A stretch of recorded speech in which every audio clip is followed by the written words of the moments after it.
पिछली वीडियो जो थी लंब रूप में रेखा के समीकरण से संबंधित थी और ये वाली वीडियो जो है वो अंतःखंड के रूप में रेखा के समीकरण से संबंधित है। तो ये तो समझ में आ गया होगा कि रेखा के समीकरण से संबंधित क्वेश्चन बीपीएससी के एग्ज़ाम में देखे जाते हैं, तो उनको अच्छे से पकड़ बना लो तो ज़्यादा अच्छा रहेगा, फ़ायदेमंद रहेगा। क्लास 11th की मैथ्स की बुक उठाओ और स्ट्रेट लाइन चैप्टर जो है उसको कंप्लीट कर लो। आधी तैयारी तो आपकी वहीं से हो जाएगी और बची कुछ थोड़ी बहुत तैयारी जो है क्वेश्चन सॉल्यूशन के साथ मैं यहाँ पे करवाने वाला हूँ। तो hello learners, welcome to the white board. मैं हूँ साकेत सक्षम और इस वीडियो में मैं आपके लिए बीपीएससी टीआरई 2.0 का एक क्वेश्चन लेके आया हूँ, जिसका सॉल्यूशन मैं यहाँ पे बताने वाला हूँ। तो फटाफट से वीडियो को देखते हैं। क्वेश्चन नंबर 86 है हमारा। इससे पहले 85, 84 के भी कोई मतलब जितने भी मैथ्स के क्वेश्चन थे सबका सॉल्यूशन करवा रखा है, चाहो तो वो भी चेकआउट कर सकते हो। और फिलहाल तो इस वीडियो को देख लेते हैं। रेखा 3x - 4y + 10 = 0 द्वारा x और y अक्षों पर काटे गए अंतःखंड हैं क्रमशः। अब ये अंतःखंड क्या होता है, सीधे सीधे ऐसे समझो कि जैसे मान लो x अक्ष y अक्ष, पिछले 2 वीडियोस में बता रखा है, इस वीडियो में भी बता रहा हूँ। ये जहाँ पे दोनों टकराते हैं वो मूल बिंदु, ठीक। ये x अक्ष, ये y अक्ष, बीच वाला मूल बिंदु। मूल बिंदु से दाएं जाते हैं तो धनात्मक, ऊपर जाते हैं तो धनात्मक, बाएं जाते हैं तो ऋणात्मक, नीचे जाते हैं तो ऋणात्मक। अब कोई रेखा है जिसका समीकरण रेखा ये इतना है, ठीक। x और y अक्षों पर काटे गए अंतःखंड है। तो जैसे मान लो कोई रेखा, जैसे ऐसे मैंने कोई रेखा कर दिया। अब ये x अक्ष पे कुछ ना कुछ तो किसी जगह पे जाके ये मिल रहा है, ठीक। y अक्ष पे भी किसी जगह पे मिल रहा है। तो ये x अक्ष पे अगर मान लो 3 पे मिल रहा है और y अक्ष पे कितने पे मिल रहा है, 4 पे, ठीक। तो इस बिंदु का जो निर्देशांक होगा वहाँ, अब इस बिंदु पे x तो होगा नहीं क्योंकि x दाएं जाने पे होता है, बाएं आने पे होता है, ऊपर जाने पे तो x होता नहीं। तो x रहेगा 0, y रहेगा कितना, 4। 4 क्यों, क्योंकि हमने मान के रखा है कि ये 1, 2, 3 और ये 4। ये 3, 1, 2 और ये 3। तो इसका निर्देशांक जो होगा, इस बिंदु का निर्देशांक वो 3,0 हो जाएगा। लेकिन ये x अक्ष को 3 पे काट रहा है और y अक्ष को 4 पे काट रहा है, तो जिस बिंदु पे काट रहा होता है उसी को हम अंतःखंड कहते हैं, ठीक। और इसी रेखा का समीकरण इस तरह से, अंतःखंड के रूप में रेखा का समीकरण क्या होता है, वो होता है x/a + y/b = 1। अंतःखंड के रूप में रेखा का समीकरण ये होता है।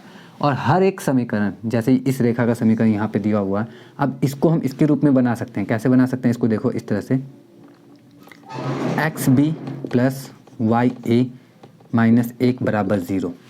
ये एक जो था इसको इधर कर दिया तो -1 = 0, सॉरी अभी नहीं, बटा में ab = 1, xb + ya = ab। तो xb + ya - ab = 0। अब इसको देखो ध्यान से, तो इसी रेखा की तरह दिख रहा है ना। अब जब ये इसी रेखा की तरह दिख रहा है तो इस हिसाब से हम इसको भी अगर इस रूप में लेके आएँ तो अंतःखंड जो a और b है उसका मान निकल जाएगा और वही हमारा आंसर होगा इसका, ठीक। तो अभी तक क्या समझ में आप क्या नहीं आया, क्या नहीं आया, उसको इग्नोर करके सीधे सीधे आप इसके सॉल्यूशन पे आते हैं। इसको हम किस रूप में बदलेंगे, अंतःखंड के रूप में x/a + y/b = 1 के रूप में बदल देंगे और a और b का जो मान होगा वही हमारा इसका आंसर होगा। तो चलो इसको बदलते हैं। 3x - 4y + 10 = 0। अब ये इस तरह दिख रहा है, नहीं दिख रहा है, 10 को उधर कर दो बराबर के उस तरफ। 3x - 4y बराबर, अब 10 उधर जाके माइनस में जाएगा तो 0 - 10 = -10। अब इधर बराबर के इस तरफ में 1 लाना है, हमें 1 लाने की कोशिश कैसे करेंगे, 10 को इधर भाग में कर सकते हैं हम। तो ये हो जाएगा हमारा 3x - 4y बटा -10 = 1। अब कुछ कुछ दिख रहा है ना। अब इसको अलग अलग पार्ट में डिवाइड कर लेते हैं। 3x बटा -10 और ये माइनस में, ये भी माइनस में, तो माइनस माइनस प्लस 4y बटा 10 = 1। अब ये तो 3 ऊपर है, ये 10 के नीचे हो जाएगा, 4 भी 10 के नीचे हो जाएगा। x बटा -10/3 प्लस y बटा 10/4 = 1। अब इसकी तुलना हम अगर इससे करें तो a का मान कितना आएगा, x/a, x/10 - -10/3 यानी कि -10/3।